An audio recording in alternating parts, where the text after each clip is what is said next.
Hello everyone and welcome to another CATIA for Beginners tutorial. Our topic is feature tree. I will just be giving a little bit of overview and discuss benefit of this tool today. CATIA is a feature-based parametric modeling software.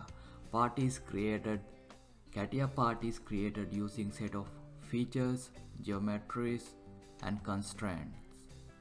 CATIA product is created using set of parts, constraints and features.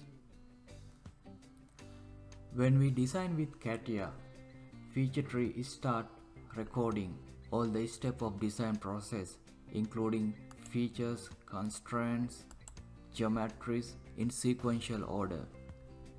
When we open up a part file, when we open up a CATIA part, we can see how the part is built by looking at the feature tree. When we open up a CATIA product file, we can see how the product is built step by step looking at the feature tree.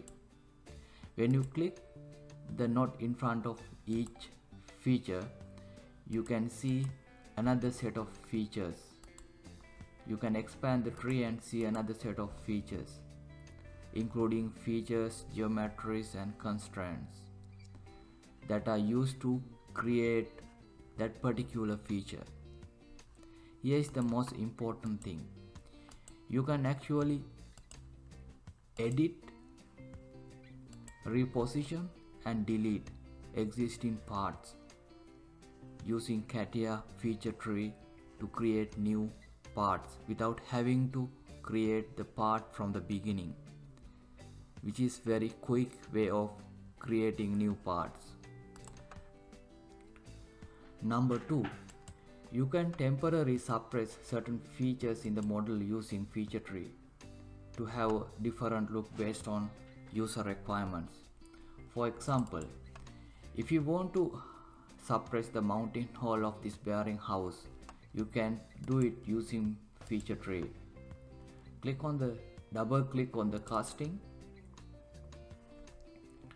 When you hover your mouse over the feature tree, you can see each feature is highlighted. Select the whole pocket feature relating to the mounting hole, right click and go to pocket 1 and click on deactivate. In CATIA, different terms is used to suppress and unsuppress, deactivate and activate.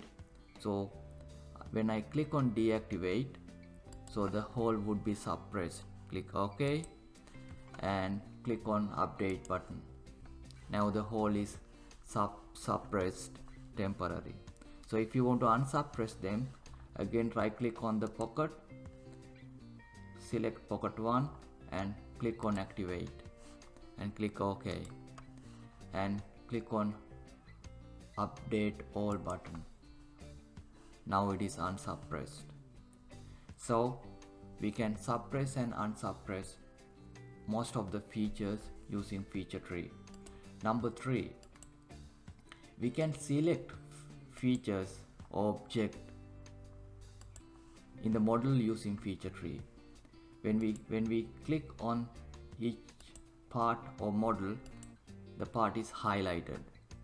So if you want to select multiple parts, you can select multiple parts by pressing Ctrl, so that both parts are highlighted.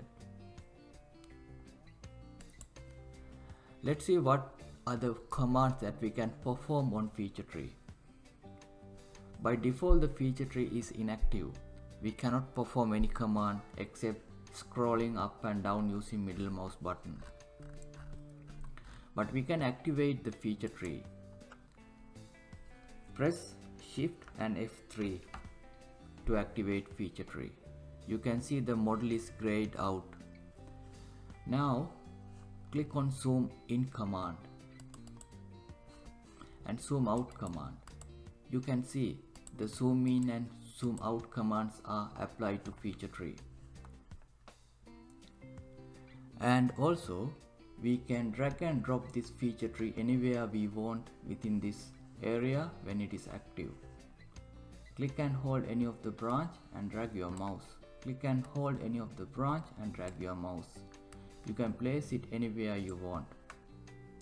And now I'm going to deactivate the tree and activate the model. We can press Shift and F3 simultaneously, or there is another method of doing this.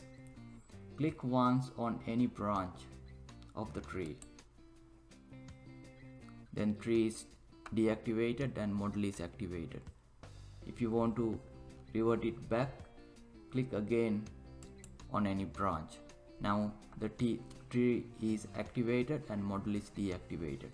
I will click back again to deactivate the tree and activate the model. Alright, one last command, F3. You can press F3 to hide the feature tree, and also you can press F3 to unhide the feature tree. Press F3, now the feature tree is hidden. If you want to unhide, press F3 again. Here we go. That's all for today. This concludes our discussion on the benefit of feature tree. I hope you enjoyed this video. Please like it, comment it, subscribe my channel. Hit the notification button. You will be notified when I release similar videos. Thank you for watching.